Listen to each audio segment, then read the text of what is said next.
تشيلهم عشان النهارده هنغسل ونغلي ونزهر ويا اختي هيطلع عينينا.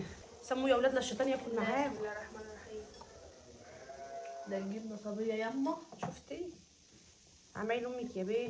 ده بقى لها 3 سنين في البلاص ده. جميله قوي يابا. ده احنا هنصدرها للخواجات. كل ما تغرفيش، كل من قدامك كده اهو، ما تهبشيليش الطبق من النص. اتعلمي تاكلي عدل، هيعيبوا عليك. انفض، احنا هنفضل ناكل طول النهار. انت بتأززيني في المخلل. نعم حلو ياما. يا بنت غلط عليك كل ده يا بيه. احلى حاجه يا اخوانا في الدنيا دي كلها انك تلم عيالك كده وتقعدوا على الطبليه الصبح بدري وتفطروا كده عيش وجبنه قديمه وبيض ومخلل وخضار وحاجات جميله. وعارفين احلى من كده كمان ايه؟ انك تجهز الراقيه جنبك كده وتحط عليها براد الشاي يستوي على اقل من مهله. ليه بقى؟ عشان ساعه ما تخلص واكل تصب الشاي وتشرب على طول. كل دي حاجات جميلة وأشواق حميمية بتعيشها معظم الأسر في بلدنا وخصوصا الناس الفلاحة. بس الطريقة الحقيقة يعني يا اخوانا بتختلف من أسرة للتانية وبرضك من مكان للتاني.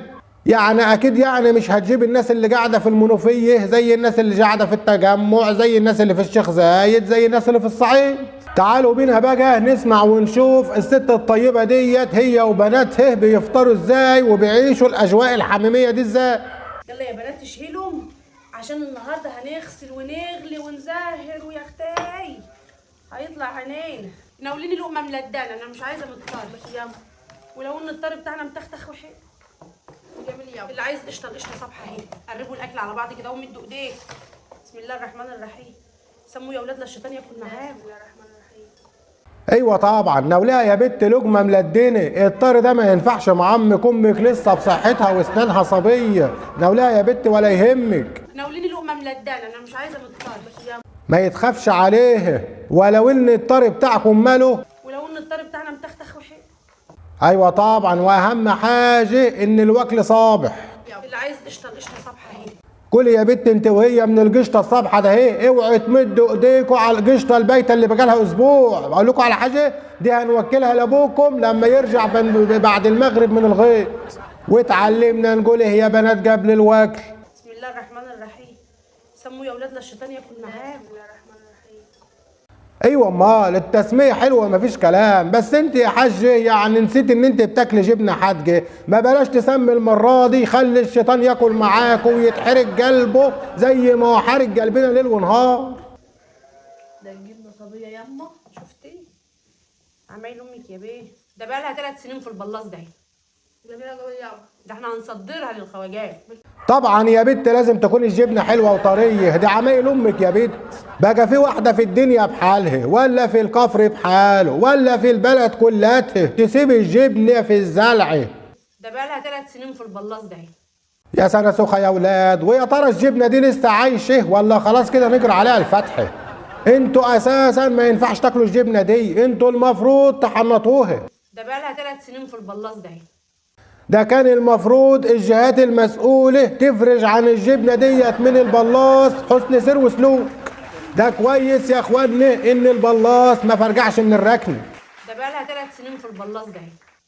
انت المفروض يا حاجة قبل ما كنت تفتح البلاص ده بعد ما سبتيه 3 سنين تجيبي خبير مفرجعات هو اللي يفتحهولك. لا وهتعملي ايه يا اختي؟ هتصدريها للخارج؟ ده احنا هنصدرها للخواجات. لا لا لا لا لا لا. على فكرة بقى أنا ما افتكرش إن الجهات المسؤولة هتسمح بارتكاب مثل هذه الجريمة. ده لو البلاص دخل المطار أجهزة الإنذار هتضرب ويتفرجع من كل مكان، مش بعيد يجي لها صرعة كمان وهيحولوك على الجنايات. ده احنا هنصدرها للخواجات. أنا من رأيي المتواضع ومن موقعي هذا أحب أقول لك إنك بدل ما تخش في سين وجيم ودال أنت تجيب الخواجات دول عندك في الدار وتعزموهم على الجبنة الحلوة بتاعتك دي وتبقى ضربة رجل واحد ونخلص بقى.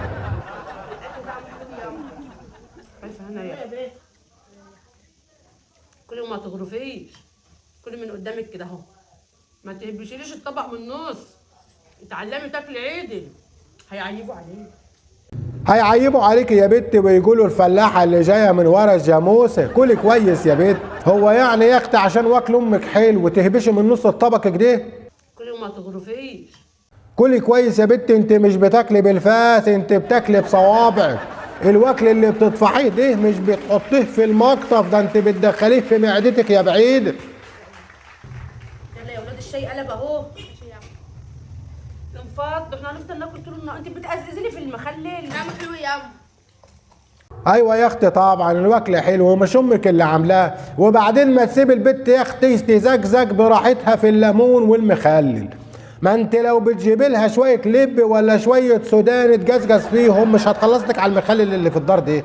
المهم يعني يا اخوان في اخر الحلقه بتاعتنا عايز اقول لكم ان انا كنت بفك عليكم شويه عيشتكم الهباب المنيله ب60 نيل.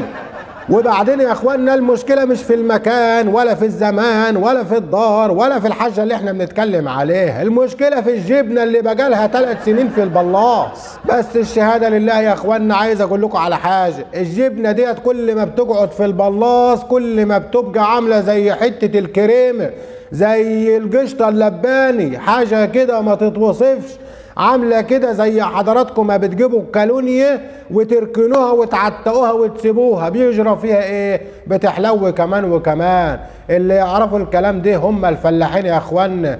يا ريت يعني يا اخوانا لو لسه بتتابعونا لحد دلوقتي ما تنسوش تعملوا اشتراك في القناه وتفعلوا الجرس عشان يوصلكم كل فيديوهاتنا. ويا ريت لو الفيديو عجبكم، وانا ان شاء الله متاكد ان الفيديو ده هيعجبكم جوي جوي جوي جوي جوي، ما تنسوش تحطوا التعليق الجميل واللايك الاجمل، واستنونا ان شاء الله عشان نجي لكم في فيديوهات تانية كتيره. والسلام عليكم ورحمه الله وبركاته.